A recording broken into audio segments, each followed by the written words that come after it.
Eh bien, bonsoir à toutes et à tous. Je suis très content de pouvoir introduire Marilyn Jacquet, que j'ai rencontrée donc à un salon du livre spirituel. Puis ensuite, on est resté en contact et je me suis dit que Marilyn pourrait faire une excellente intervention parce que c'est pas quand même si fréquent d'avoir des poétesses. Alors déjà des poètes et puis qui plus est encore une poétesse parce que je pense que dans le milieu de la poésie, je ne pense pas que les femmes soient majoritaires, à moins que je me trompe, mais en tout cas parmi les auteurs célèbres, il n'y a tout de même pas beaucoup de femmes poètes. Donc voilà, c'était intéressant. Et ce qui est également intéressant, c'était un salon du livre spirituel. Donc la poésie de Marilyn s'inscrit aussi dans une démarche spirituelle dont elle va nous parler. Voilà, c'est une dimension qui est beaucoup plus importante pour elle que sa dimension d'enseignante.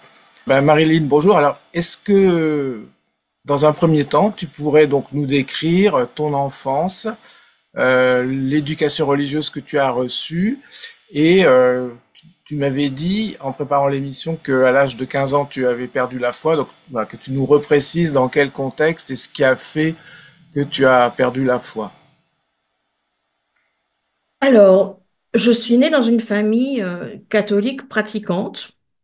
Je suis née en 1955 dans un milieu plutôt modeste, puisque mon grand-père était un ouvrier mineur dans les houillères du bassin houiller de Lorraine, hein, donc dans l'est de la France, en Moselle.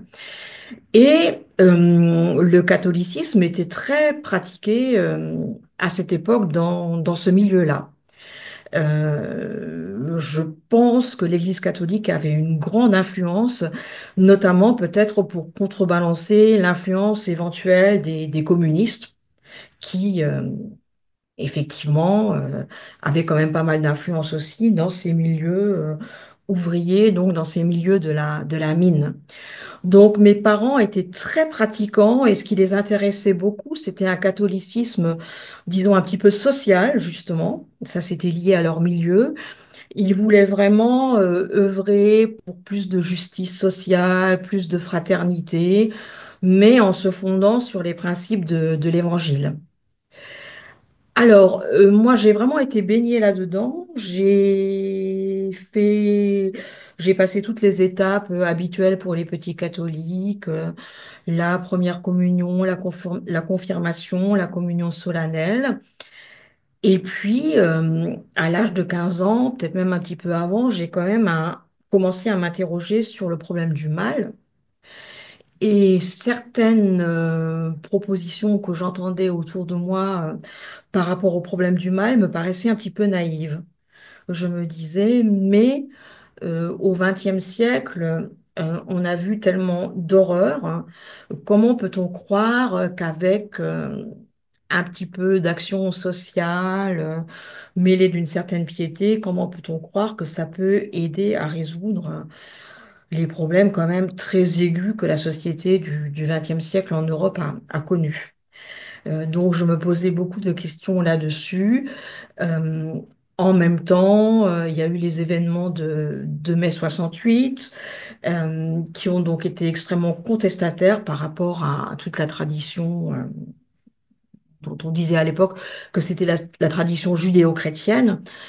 Et voilà, je me suis dit que toute cette tradition judéo-chrétienne n'était pas à même de résoudre les problèmes actuels et qu'en plus, une certaine morale judéo-chrétienne avait peut-être fait plus de tort qu'autre chose.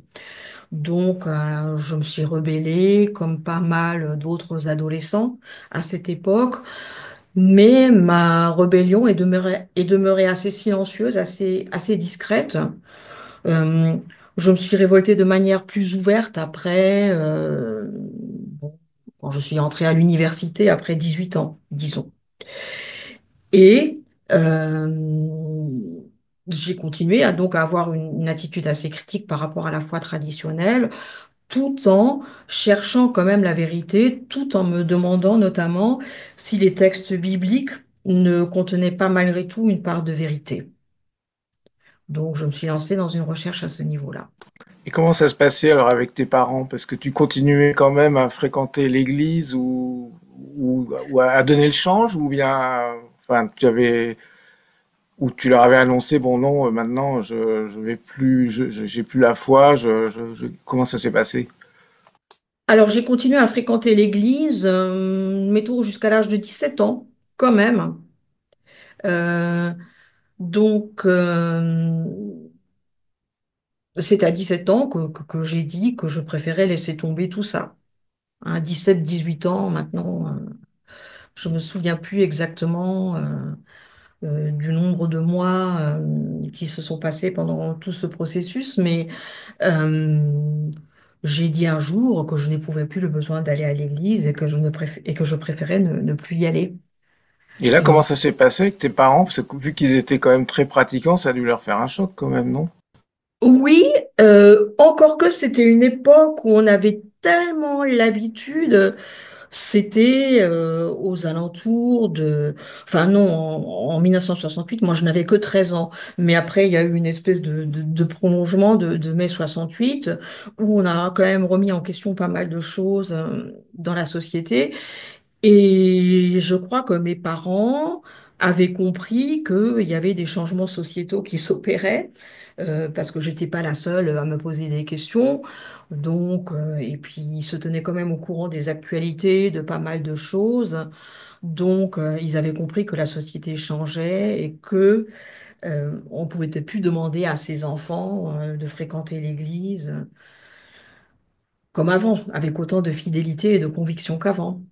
Donc ça, ils l'ont quand même compris assez facilement à cause du contexte de cette époque, je pense.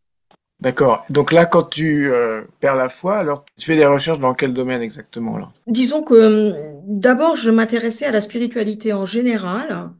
Euh, je me suis demandé à un moment, même si ça n'a pas été très loin, s'il n'y avait pas quelque chose à chercher dans les spiritualités orientales. J'ai même pratiqué un petit peu de méditation transcendantale à l'époque, ça a duré quelques mois. Et puis, ça ne me satisfaisait pas. Et comme je suis quand même assez littéraire, comme mes centres d'intérêt ont quand même toujours été pas mal centrés sur la littérature, ben je me suis demandé s'il n'y avait pas quelque chose à chercher dans les textes. Et les premiers textes que j'avais sous la main, c'était quand même ceux de la Bible, donc, que je connaissais déjà un petit peu de par certaines lectures entendues à la messe. Mais euh, j'avais envie d'en savoir plus sur la Bible, parce que il faut quand même avouer que ce qu'on lisait à la messe n'était en général que des extraits très courts, et j'avais envie d'en savoir davantage. J'ai commencé à lire la Bible et j'ai commencé, alors ça c'est quelque chose dont je parle rarement, mais là ça me revient à l'esprit. J'ai lu aussi un texte très connu à l'époque, un texte vraiment du patrimoine littéraire mondial, Les Confessions de Saint-Augustin. Et ça m'a beaucoup frappé. Bon, je faisais des études de latin aussi, des études de lettres modernes, mais avec une bonne part de latin aussi à l'époque. Donc la civilisation romaine, ça m'intéressait aussi. Et voilà. Un jour, j'ai commencé à lire la Bible, mais alors plus toute seule, mais avec un groupe d'étudiants que j'ai rencontré quelques années plus tard à l'université de Nancy. Et la spécificité de ce groupe, ça s'appelait les groupes bibliques universitaires, ça existe toujours d'ailleurs, et ils se réunissaient pour étudier la Bible ensemble. Et c'est avec eux que j'ai pu commencer aussi à partager, à dire ce que je ressentais à la lecture de certains textes bibliques, que j'ai pu faire un petit peu un travail d'analyse, assez littéraire d'ailleurs aussi. Un jour, je me suis dit que finalement, la vérité devait être quelque part dans ces textes bibliques. J'ai eu cette conviction un jour. Les groupes bibliques universitaires, c'est une des mouvances de l'Église protestante ou ça reste dans la mouvance catholique?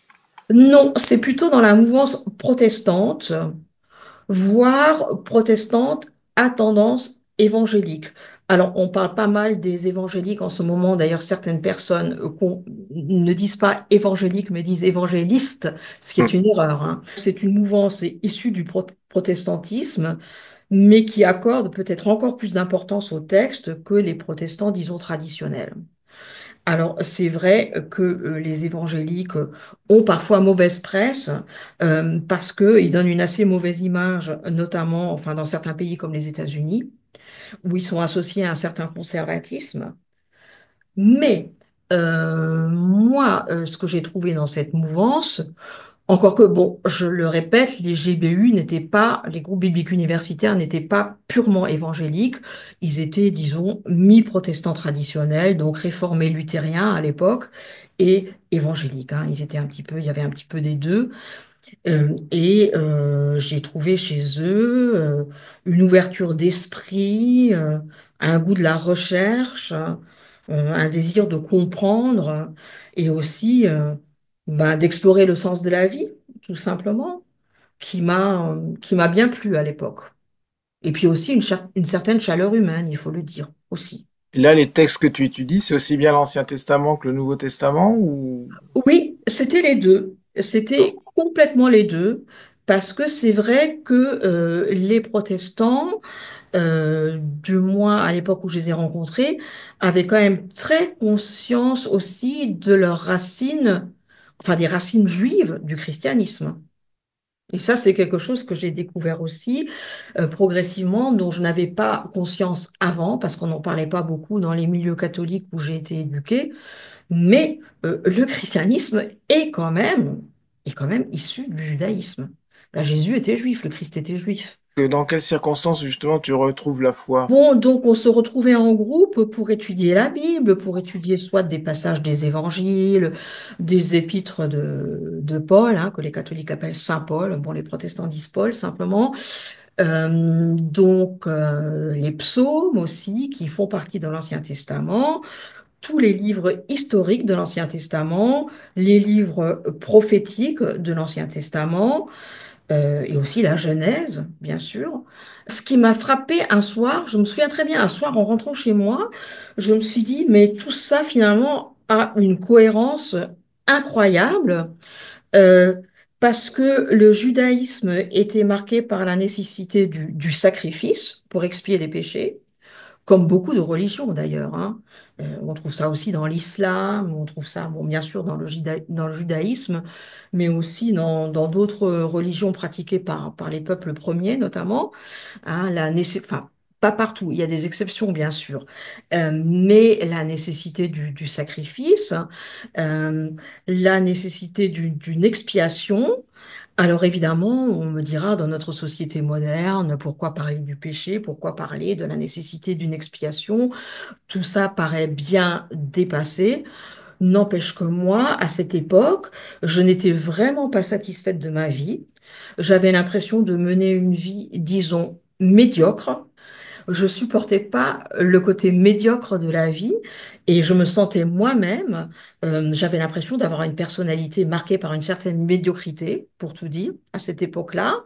J'avais de grands rêves, je rêvais de grandes choses, mais je me sentais incapable de les accomplir. J'avais des problèmes d'hypersensibilité, d'anxiété, des choses comme ça, qui me donnaient l'impression d'être incapable de réaliser quoi que ce soit. Et tout ça me tourmentait et j'avais besoin d'accéder à une autre dimension.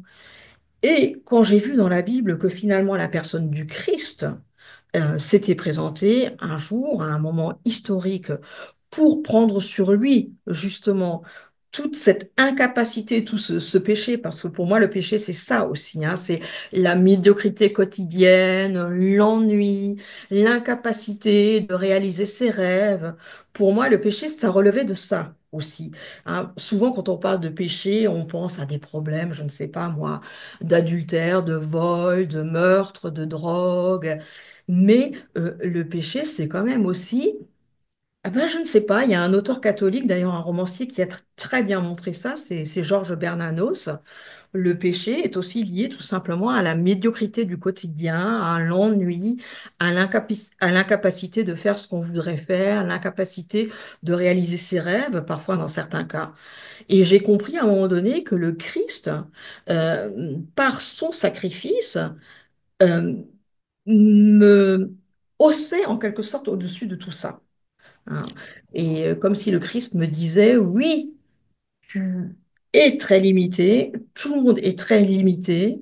Oui, tu n'es pas capable de faire ce que tu voudrais, tu souffres de tes limites, mais moi, en tant que Christ, je prends cela sur moi et je porte cela et je te guide si tu me fais confiance.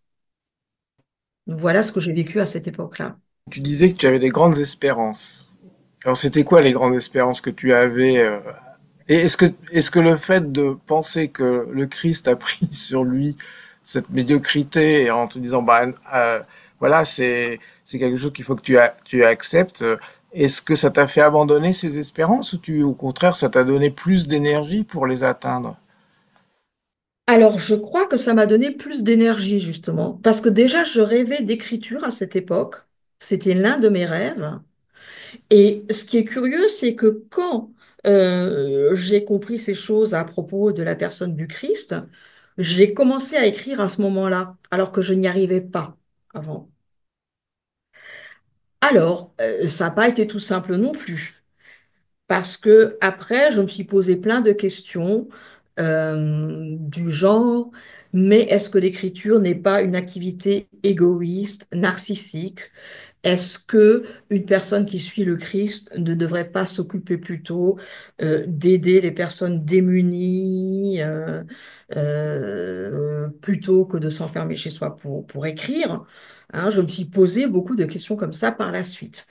Mais en un premier temps, quand on peut dire que j'ai rencontré le Christ, ça a plutôt été une espèce de déblocage au niveau de l'écriture, même si ça s'est rebloqué après à certains moments.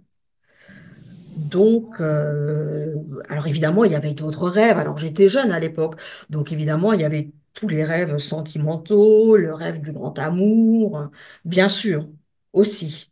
Euh, et là, en revanche, euh,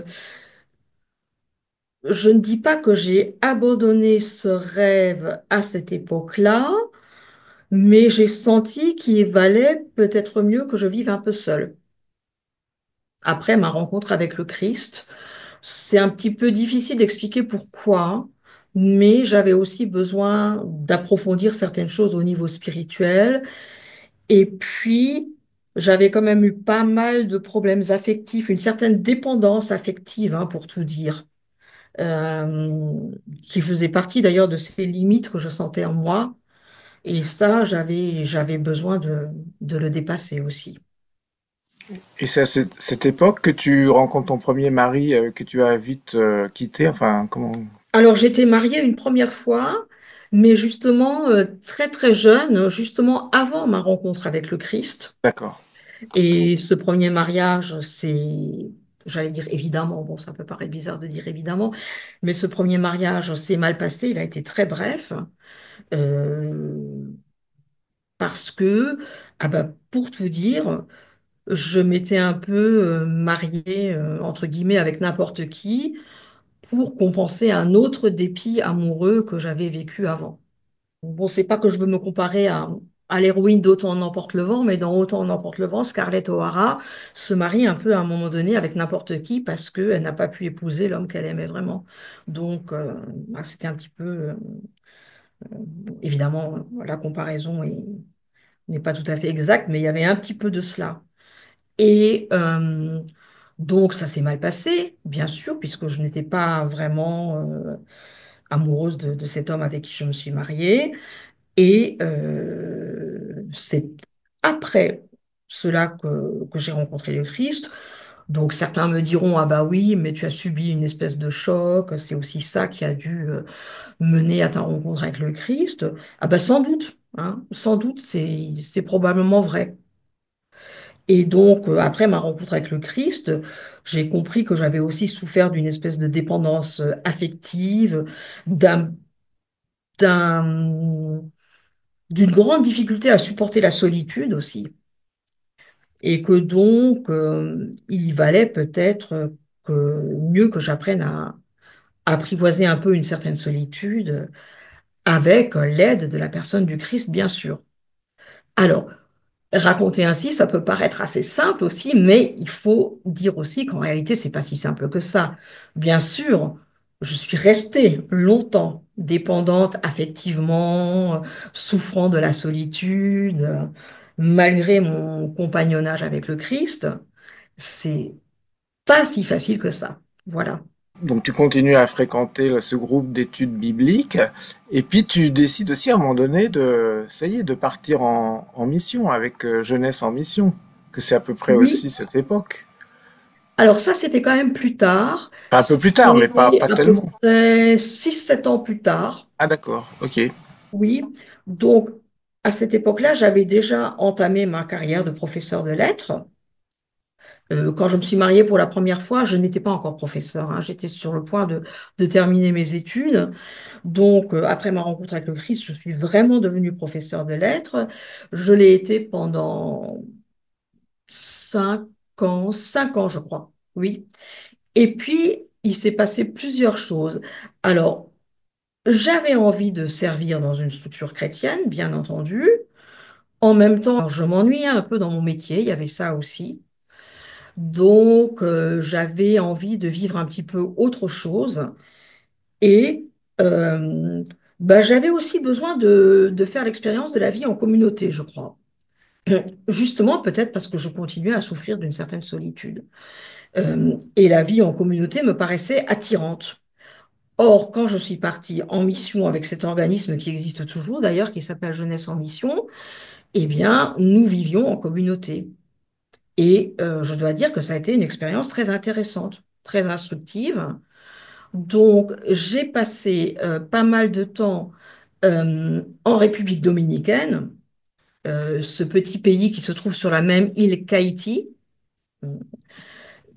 qui est un pays relativement pauvre, mais quand même nettement moins pauvre qu'Haïti.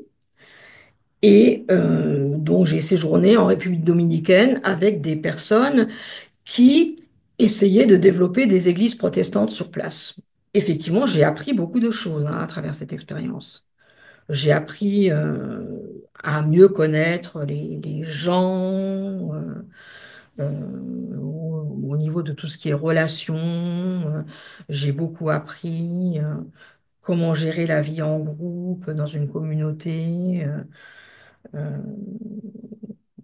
ce que pouvait représenter aussi la vie dans un pays moins développé que le nôtre. Voilà, donc j'ai appris beaucoup de choses.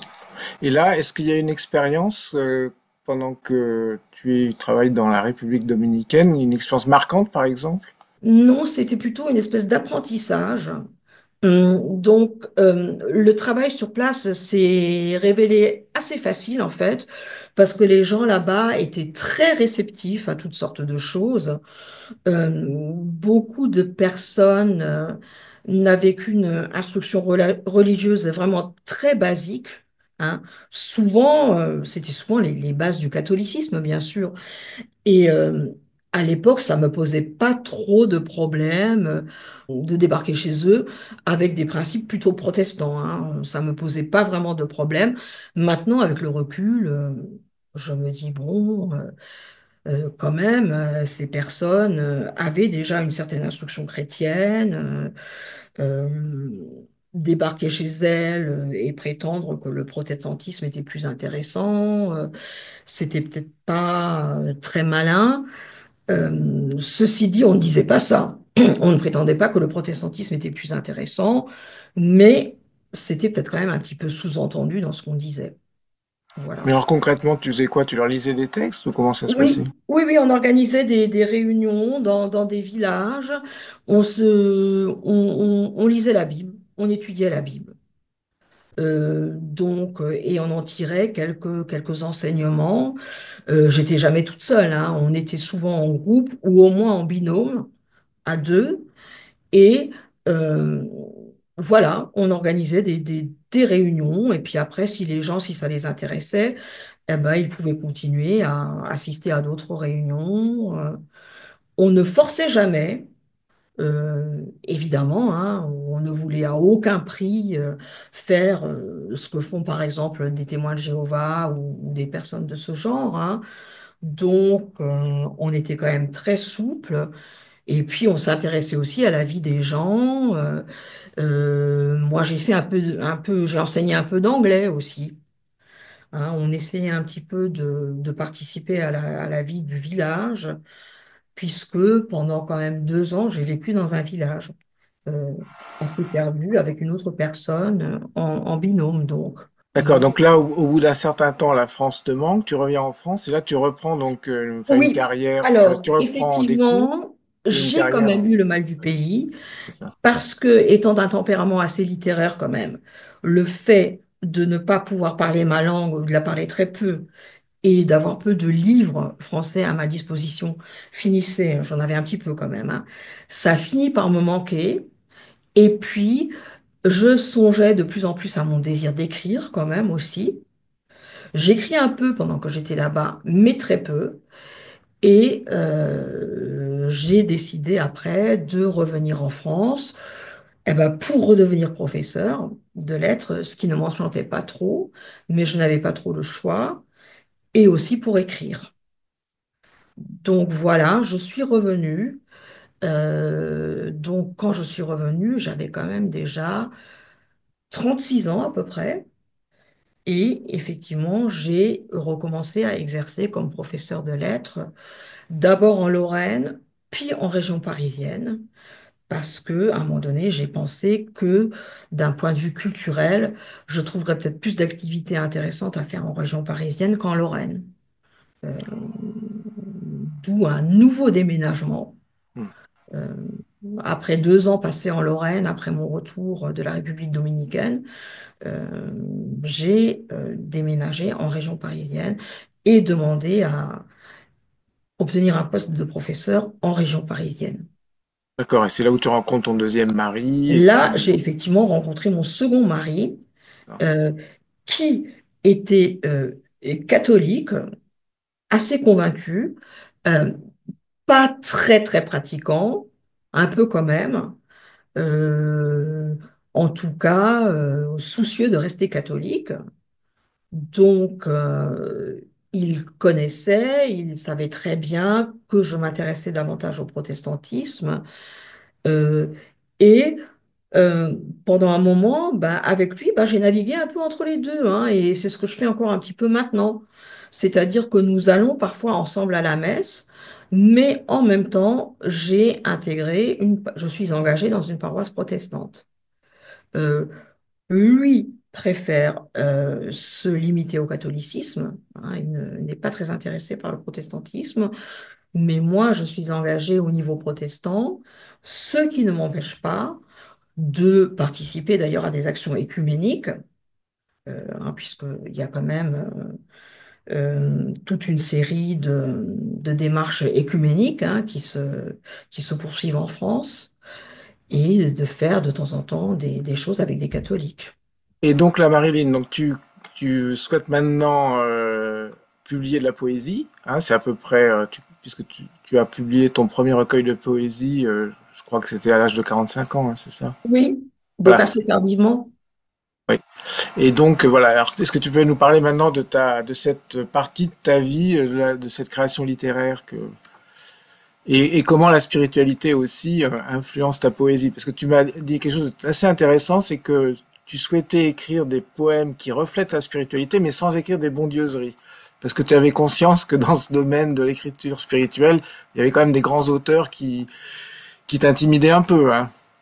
Alors, il y a de grands auteurs qui m'intimident un peu, mais qui n'ont pas écrit de bondieuserie, à mon avis. Oui, Il y oui, a de grands romanciers tels que Mauriac, Bernanos, et ah ben, dans le domaine étranger, il y a aussi les Russes, hein, notamment Dostoïevski. Euh, Dans le domaine de la poésie, il y a quand même des auteurs comme Péguy, Claudel, poésie et théâtre. Donc, je me sens absolument incapable, évidemment, de rivaliser avec eux. Par ailleurs, il y a d'autres courants beaucoup plus modestes, mais il faut avouer que parfois, ça ressemble à des bondieuseries. Euh, Pas toujours. il y a quand même des poètes spirituels, voire chrétiens aujourd'hui que j'admire. Alors évidemment, ils ne sont pas très connus, ils ne sont pas médiatisés. Là, tout récemment, j'ai eu l'occasion de lire un recueil de Gérard Beauchollier, qui est le directeur d'une revue de poésie assez connue quand même, qui s'appelle Harpa, et qui m'a publié dans sa revue d'ailleurs. Et il existe un courant dont Gérard Beauchollier fait partie, mais bien d'autres aussi, hein. Alors le problème, c'est que c'est pas médiatisé du tout. Mais voilà, ça existe. Et il y a des éditeurs, je pense à une maison d'édition comme Arfuyen, par exemple, qui s'intéresse beaucoup à la spiritualité, dont la spiritualité chrétienne, pas uniquement chrétienne, mais beaucoup quand même. Mon but est de publier dans ce genre de maison d'édition. J'ai essayé d'être publié chez Arfuyen, ça n'a pas marché, mais je continue à vouloir exprimer une certaine spiritualité dans ce que j'écris. Et mon dernier recueil a été publié dans une petite maison d'édition qui s'appelle les Éditions du Cygne, qui n'est pas particulièrement marquée par la spiritualité, mais l'éditeur qui a accepté mon recueil a été sensible à la dimension spirituelle quand même. Il a bien aimé à cause de ça, il me l'a dit. Et c'est une spiritualité assez indirecte que j'exprime, hein. D'abord au niveau de la forme, je n'aime pas beaucoup les formes trop classiques, hein, les vers trop réguliers avec des rimes, comme on en faisait au 19e siècle et encore au début du 20e. Bon, évidemment, si c'est Victor Hugo, il y a des choses assez admirables, bien sûr, mais continuer à écrire comme ça à notre époque, ça me paraît un petit peu difficile. Donc moi, je préfère les formes brèves et qui expriment surtout un certain mystère, parce que pour moi, la spiritualité est quand même liée à un certain mystère. Donc il peut y avoir une certaine ambiguïté, un côté un petit peu hermétique dans certains de mes textes. C'est vrai que je n'écris pas Jésus, je t'aime, mon Dieu, tu es le plus grand. Enfin, voilà, c'est plus indirect, plus mystérieux, disons.